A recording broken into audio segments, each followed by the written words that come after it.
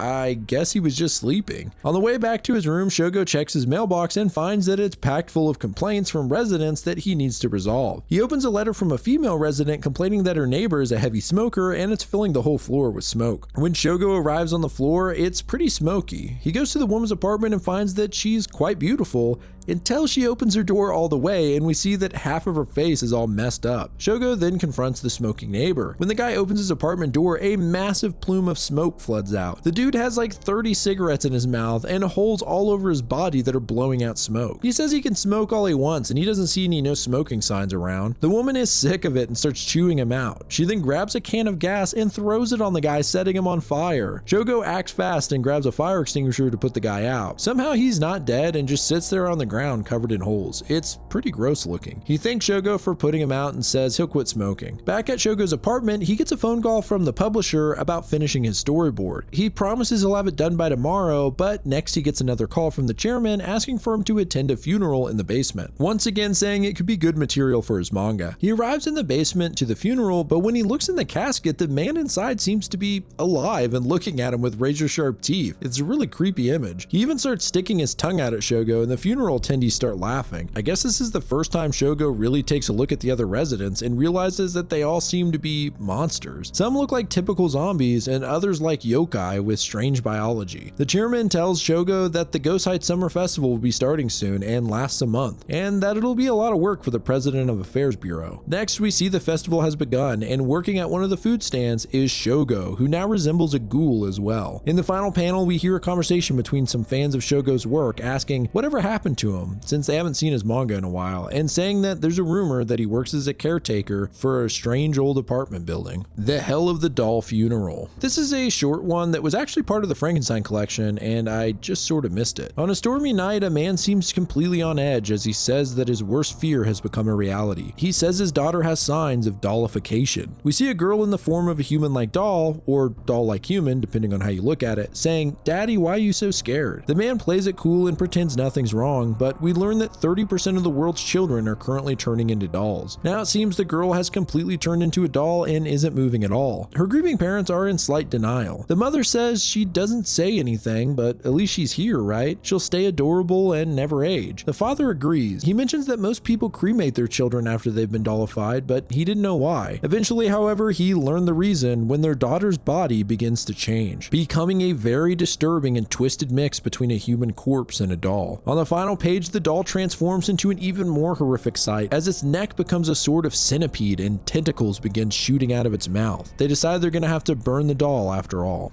And that's the doll funeral. Fixed face. Another short and sweet one, Fixed Face, begins with a doctor leading his patient to a room with a weird chair. It's unclear what the patient is being seen for, but I guess this device is meant to keep her head securely in place while it captures a detailed scan of her jaw. The machine has two metal rods that are inserted into the patient's ears, keeping them still. The doctor secures the woman and begins the process. He leaves the room to go check on something, but trips down the stairs and seemingly dies. Since he was the only one who knew the patient was locked in the room, she's left alone for a while wondering what the hell's going on. Eventually, it's been hours and now it's nighttime. The woman struggles to escape, looking for a release on the machine and even screws, hoping to loosen them, but no luck, she's still trapped. She begins to freak out and I can't blame her. She screams at the top of her lungs, but no one hears her. At this point, she begins to lose her mind, assuming this is some kind of torture facility. She pulls her legs onto the top of the machine, trying to find some way to escape, and eventually she can't take it anymore and starts to pull her head out of the machine despite the rods in her ears. And man, this is tough to look at as she pulls her head and her ears just stretch out. Next, we see a girl in a bar. Apparently, she's recounting this story to a man. She says that the girl was rescued the next day by staff. The man begins to move her hair, jokingly saying he wants to check her ears to make sure they're intact, but once he gets close to the woman, she freaks out on him, screaming. And that's Fixed Face. Strange Pavilion. Strange Pavilion is a really small 4-page story that's actually in Black Paradox as a bonus story. However, it doesn't seem to be in the digital version of Black Paradox.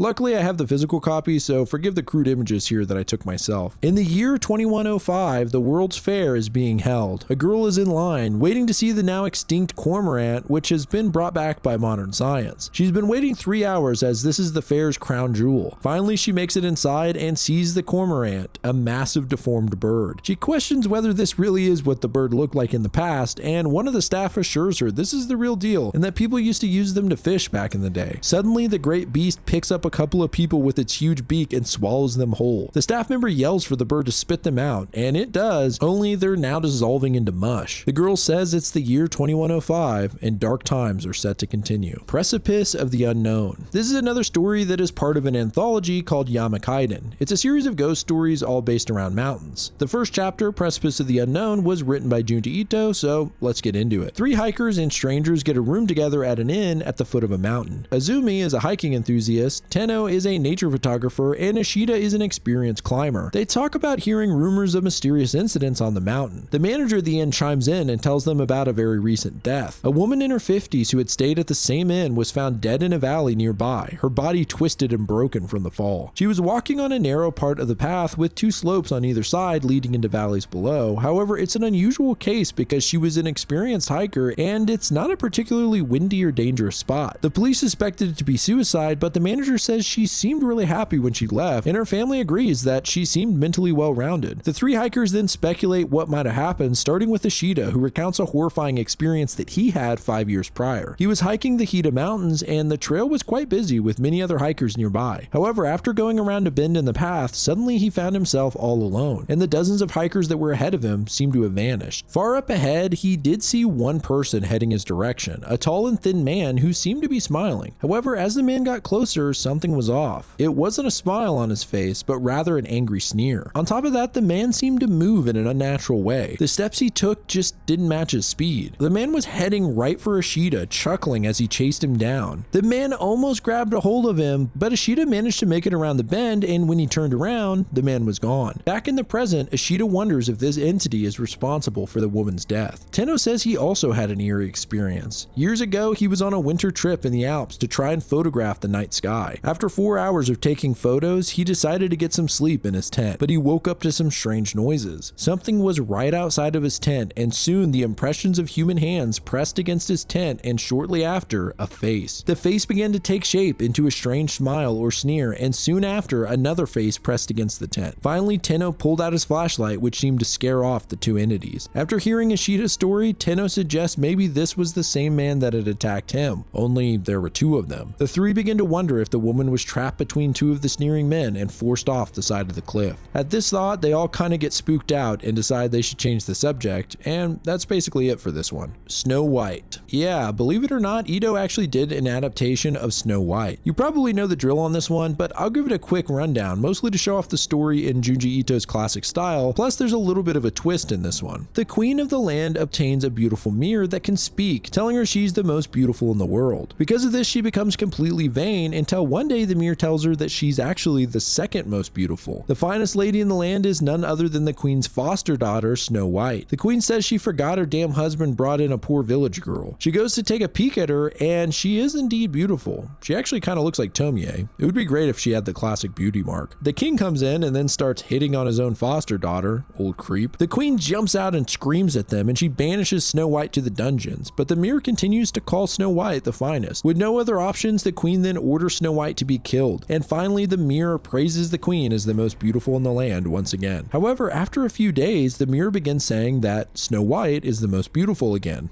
What the hell? A servant comes in saying something horrible has happened. He leads the queen to the dungeon where they find Snow White's corpse standing on her feet while 7 spirits float around her. The servants say that they believe it to be the spirits of the 7 gnomes that used to live underground. The queen commands her to be killed once again, and so they stab her once more and she falls to the ground. Soon Snow White comes back to life a 3rd time, so the queen kills her again, this time slicing up her face, but the mirror still calls her beautiful, even drenched in blood. Finally, the queen straight up sets her on fire. Damn, this got brutal really quick. The 7 spirits attacked the queen and set her on fire as well. It's said that she danced in the flames until she finally perished, turned to ash, while Snow White was still beautiful, but now in the form of a charcoal statue. So there you go, Junji Ito's Snow White. The Lighthouse. This one kind of caught me by surprise because it's such an oddity. It's a partial adaptation of the 2019 film The Lighthouse that was handed out during the Japanese screening of the film. What a weird collaboration. It's not in Ito's usual style. In fact, it's pretty realistic, and the likeness of actors Robert Pattinson and Willem Dafoe are very recognizable. Really weird. Near miss. This is another really short one. It begins with the news of Central Airlines Flight 303 being reported missing. A man named Konishi watches in horror as his friend is on that flight. Apparently a pilot, Konishi decides to try and find out what happened to the flight, assuming it crashed. He takes his sister and co-pilot with him in a prop plane to investigate. As they fly towards the spot of the disappearance, the co-pilot recounts a haunting tale of when he saw the aftermath of a plane crash firsthand and the horrific damage done to the corpses. Suddenly the crew begin to hear a sound like an explosion, and the next moment a giant plane comes out of nowhere, almost colliding with theirs. They barely avoid a collision and discover that this is in fact Flight 303. They look into the windows to see the passengers, who all seem calm and very alive. The plane then flies off, vanishing from sight. Konishi says this event occurred at 11:40 p.m. The next day, the crash site of Flight 303 was found, and the time of the crash was 9:28 p.m., implying that the plane that Konishi saw was some kind of ghost plane, and the passengers were already dead. Diaries. Over the course of his career, Junji Ito has made several autobiographical slice-of-life mangas, basically diaries in the form of comics, which is kind of a cool idea. He's done a dog diary, cat diary, even a bath diary, as well as a few others. I won't go into the details on all of these because they are somewhat mundane for a video like this, but there are some funny moments. Like in one of his cat diaries, there's a bit where he pranks his wife with fake cat poop. Later, he goes to pick up what he thinks is the fake plastic poop, only to find that it's actually real and he just squishes it in his hand. Pretty gross and pretty funny. Anyway, these are for hardcore Ito fans, and I don't even know if you can get physical copies of them, but I figured they were worth noting.